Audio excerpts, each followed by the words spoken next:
Bab 4. Zikir yang menembus waktu dan rasa. Ada satu rahasia yang hanya bisa dirasakan, bukan dijelaskan, bahwa zikir sejati tidak terikat oleh waktu. Ia tidak dimulai ketika engkau mengucapkannya, dan tidak berakhir ketika engkau berhenti.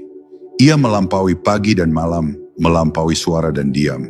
Ia adalah arus kesadaran yang terus mengalir, bahkan ketika engkau tertidur, bahkan ketika pikiranmu melayang jauh. Zikir sejati bukan aktivitas, melainkan keadaan.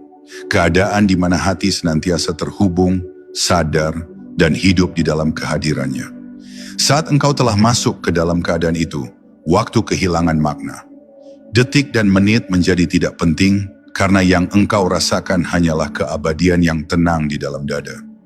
Ada momen di mana engkau berzikir tanpa sadar, dan ada momen di mana zikir itu sendiri yang menyadarkanmu.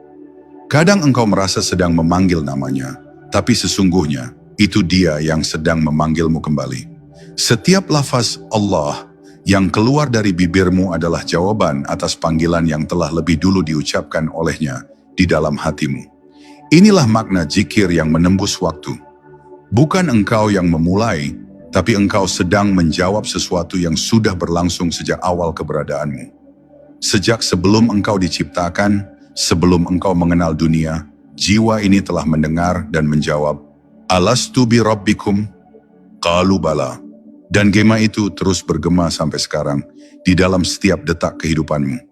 Ketika zikir telah mencapai lapisan terdalam, rasa dan waktu melebur menjadi satu. Tidak ada lagi masa lalu yang menyesakkan, tidak ada masa depan yang menakutkan. Yang ada hanya kini, saat suci di mana Allah hadir sepenuhnya dalam kesadaranmu. Engkau berdiri di tengah kehidupan, tapi hatimu berada di ruang yang tak tersentuh oleh perubahan. Dunia boleh berganti, tubuh boleh menua, tapi zikir di dalam jiwa tetap muda, tetap hidup, tetap menyala. Disinilah zikir menjadi pintu menuju keabadian, pintu yang tidak dibuka dengan usaha, melainkan dengan ketulusan untuk hadir sepenuhnya dalam detik yang ada. Zikir yang seperti ini tidak membutuhkan tempat khusus. Ia bisa hidup di pasar, di jalan, di tempat kerja, di tengah tawa manusia, atau dalam sepi malam.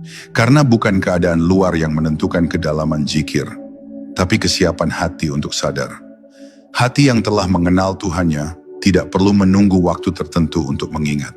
Setiap langkah menjadi tasbih, setiap pandangan menjadi doa, setiap senyuman menjadi bentuk kasih yang memancar darinya.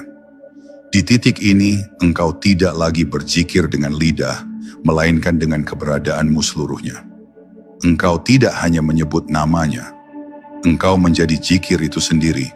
Dan ketika rasa itu tumbuh semakin dalam, engkau mulai mengerti bahwa waktu hanyalah ilusi yang bergerak di permukaan kehidupan. Sementara zikir adalah arus ilahi yang mengalir di bawahnya. Tenang, abadi, tidak pernah berhenti. Maka siapapun yang masuk ke dalam zikir sejati, sejatinya sedang menembus waktu, meninggalkan masa lalu, melepaskan masa depan, dan kembali ke titik di mana hanya ada Dia. Di sanalah engkau tidak lagi merasa hidup di dalam dunia, tapi merasa dunia hidup di dalam kesadaranmu yang mengenalnya. Dan di kedalaman itu, zikir menjadi napas yang tidak berakhir, denyut yang tidak henti, dan cinta yang tak lekang oleh waktu.